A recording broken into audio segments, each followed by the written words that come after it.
Yun mga aruba, tayo na magluto. Lagyan natin ng konting oil. At gigisa muna natin yung ating sahog. Pag ako nagigisa mga karuba, yung iba kasi kung ano-ano pang inuuna, ako sabay-sabay na yun. Lagyan natin yung sibuyas sa bawang. Wala akong luya mga karuba. Dahil naubusan na ako. Mix lang natin yan. Bango. Isayin lang natin to. Kita nyo ba mga karuba? Lagyan na rin natin itong ating sahog. Itong naisip kong sahog, yung chicken neck mga karuba. Mahal din kasi ang isda. Kaya ito na lang, mura-mura. Chicken neck. So, design lang natin to ng konti mga karuba. Ituin lang natin ng konti yung ating chicken neck. Ayan mga karuba, so okay na yung ating sahog. Brown na. Lagyan natin yung ating mga gulay. Dahil Ilocano style po ito, basamahin na natin lahat ng gulay dyan. Ito yung kalabasa, then next natin yung ating sitaw. Ayan.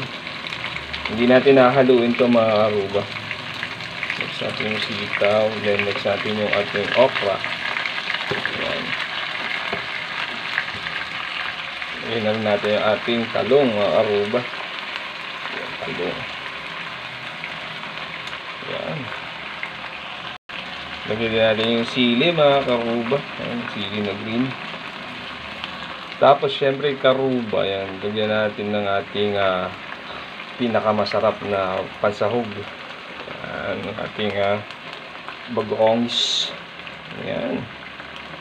Lagyan natin yung ating bagoong. Bagoongan na natin siya. Konti lang. Kasi ano naman natin, sobrang maalat na siya. So, okay na yan. Tapos syempre yung ating tubig na galing pa ng ilog Pasig. Ayan, lagyan na natin yan. Alright. Ayos na yun mga karuba. Pana natin mga karuba. Hintayin natin siyang magburok-burok. Yan, kumulo-kulo. So na, okay na, ready to eat na. So while waiting mga karuba, ako ay magpiprito ng yung natirang chicken neck. Ipa-fry natin, partner natin dyan. Yun palang mushroom and ampalaya, maya-maya natin lalagay yun.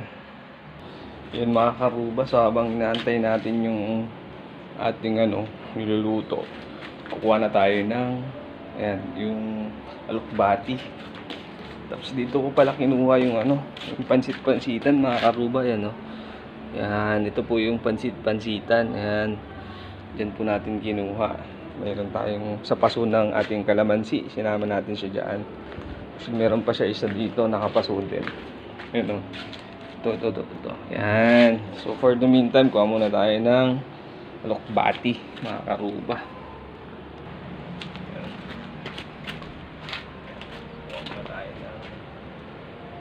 Bati. Pero haba na nila.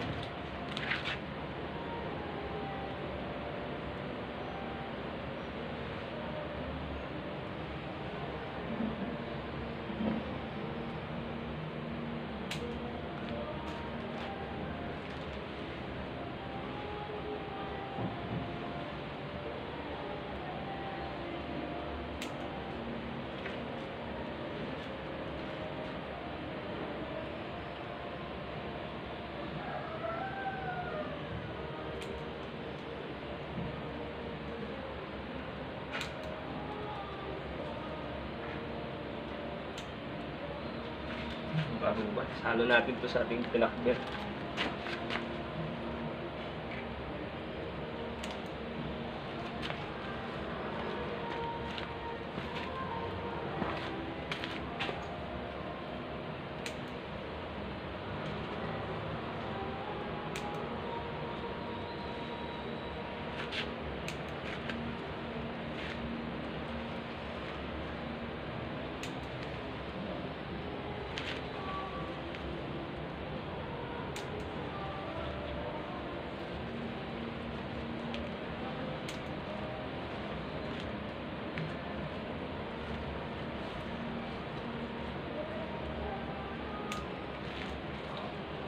Yan, karuba. Oh.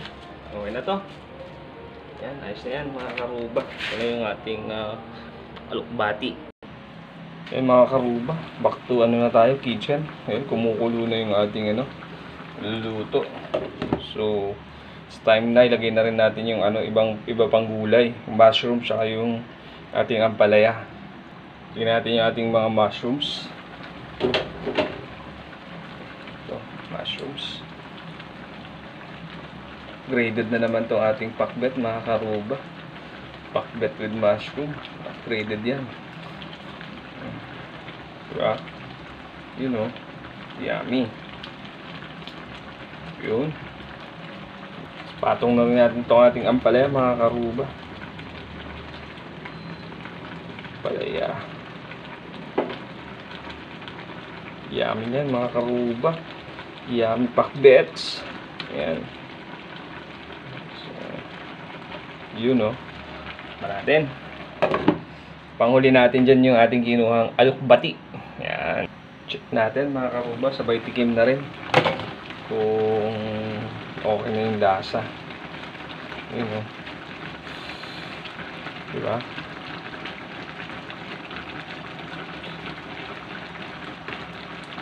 Sabay lagay na rin natin mamaya dyan yung ating alokbati. Ito natin mga karuba.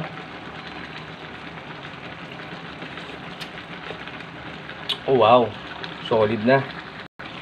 Lagyan na natin yung ating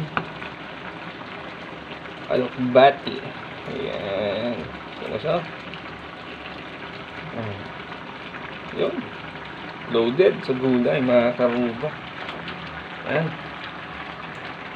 So, bilis na lang maluto itong ating alokbati mga karuba. Iyan na lang natin. Pasok lang natin. So, ayan. Luto na yan mga karuba. Ayan. Bilis lang yan. So, pwede nating patayin yung ating kalan. Ayan mga karuba. So, yun po yung ating lunch for today. Tapos magpa-fry na ako dito ng chicken neck. Di ko na ipapakita mga karuba. Ayan na po. Ito na po yung ating finish. Ayan.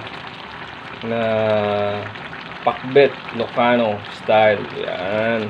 Ito natin. Thank you.